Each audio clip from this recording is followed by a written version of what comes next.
Aos nossos ouvintes, as cordiais saudações da Voz da Profecia. Convosco agora, o orador da Voz da Profecia, Roberto Rabelo. O seu tema, o Evangelho Eterno. A mensagem do Evangelho foi pregada ao homem antes do nascimento de Cristo. Pelo sistema de sacrifícios, Deus a fez conhecida desde a queda de nossos primeiros pais. A vestimenta de peles de animais que o Senhor lhes fez quando ainda estavam no jardim, evidentemente mostra que um sacrifício foi oferecido logo após a entrada do pecado. O plano dos sacrifícios foi observado por Abel, que imolou as primícias do seu rebanho. Foi observado por Noé após o dilúvio. Foi observado por Abraão, que onde armava a sua tenda edificava também um altar ao Senhor.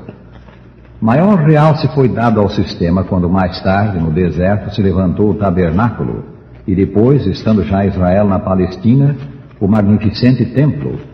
O tabernáculo e, na sua parte mais importante também, o templo, estavam divididos em dois compartimentos, separados por uma cortina, o lugar santo e o lugar santíssimo.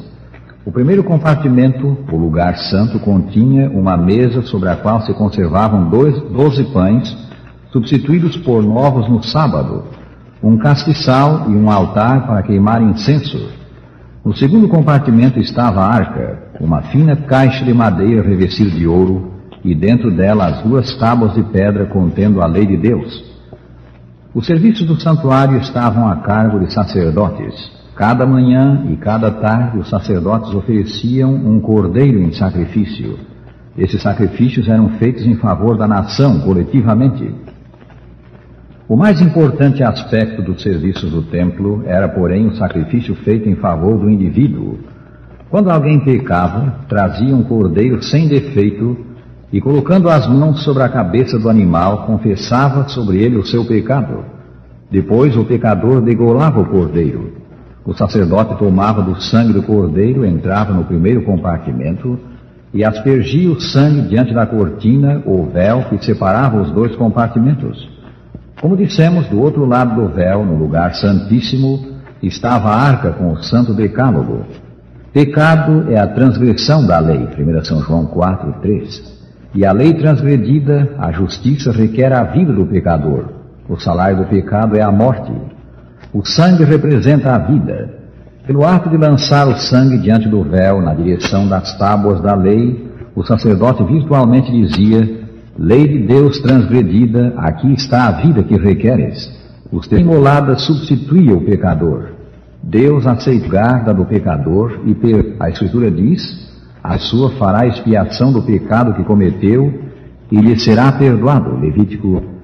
Pelo sangue da vítima levado para dentro do santuário, ou através do sacerdote que comia a carne da vítima, a culpa era transferida do pecador para o santuário. E assim, mediante esse substituto, o verdadeiro culpado era isento da culpa. A lição objetiva é patente. O cordeiro substituinte era um símbolo do Salvador Jesus Cristo. Quando João Batista viu Jesus aproximar-se dele, disse aos que com ele estavam: eis o Cordeiro de Deus que tira o pecado do mundo. São João 1:29. No plano do céu, o Senhor Jesus Cristo tornou-se o substituto do homem. Ele assumiu a nossa culpa e sofreu a pena dela. Todos nós andávamos desgarrados como ovelhas. Cada um se desviava pelo caminho, mas o Senhor fez cair sobre ele a iniquidade de nós todos. Isaías 53, versículo 6. Esta é a essência do Evangelho. Deus proveu um substituto para o pecador. Alguém que tomou sobre si o nosso pecado e sofreu a pena da morte que o pecado acarreta. O substituto é Jesus. E a salvação de cada indivíduo é alcançada pela fé nos méritos do nosso Santo Redentor. Este anúncio do Evangelho eterno foi feito aos homens que viveram antes de Cristo. Pelo sistema de sacrifícios, Deus revelou-lhes o que Cristo seria para o pecador. O cordeiro sem defeito, sobre que se confessava o pecado e que era depois imolado pelo pecador, representava Jesus. Os homens antes de Cristo eram salvos pela fé no Salvador que havia de vir. Nós, homens que vivemos desde o sacrifício da cruz, somos salvos pela fé no Salvador que veio. A fé em Cristo foi o meio de salvação antes como é hoje. Pela fé, Abel ofereceu a Deus mais excelente sacrifício do que Caim. Hebreus 11, versículo 4. Que, pois, diremos ter alcançado Abraão, nosso pai, segundo a carne? Porque se Abraão for justificado por obras, tem de que se gloriar, porém não diante de Deus. Pois que diz a Escritura? Abraão creu em Deus, e isso lhe foi imputado para a justiça. Romanos 4, versículos 1 a 3. Aí está, meus amigos. Aos homens que viveram antes de Cristo, Deus fez anunciar o mesmo Evangelho que a nós, desse lado da cruz. Os que foram salvos antes da cruz o foram pela fé em Cristo, como nós hoje o somos. Seria estranho encontrarmos no céu duas classes de pessoas, uma salva por seus próprios esforços, por seus próprios méritos, ou como diz a Escritura, salva pelas obras da lei, outra salva pela fé em Cristo. Uma que observou os mandamentos de Deus, os homens do Velho Testamento, outra que, como pensam alguns, não precisou fazê-lo, os que vivemos depois de Cristo. Esse não é o ensino do céu. Deus não tem dois planos de salvação, dois evangelhos. Todos os homens, em todos os tempos, são salvos pela fé nos méritos de nosso Senhor Jesus Cristo. E todos quantos são salvos pela fé em Cristo, demonstram estarem salvos pela conformidade de sua vida com os preceitos do Decálogo, tais como Deus os deu no Sinai. A obediência é o fruto da salvação que Cristo opera no que nele crê. Quando Jesus foi crucificado, o sistema simbólico foi abolido. A sombra encontrou o corpo, o tipo encontrou o antítipo. Era vindo, enfim, aquele para quem os sacrifícios apontavam. Por isso foi que, ao expirar Jesus, o véu do santuário se rasgou em duas partes, de alto a baixo. São Mateus 27, 51. Com o sacrifício de Cristo, os serviços do templo deixaram de ter valor. O serviço simbólico do santuário terrestre foi substituído pelo que agora se faz no céu, no santuário celeste.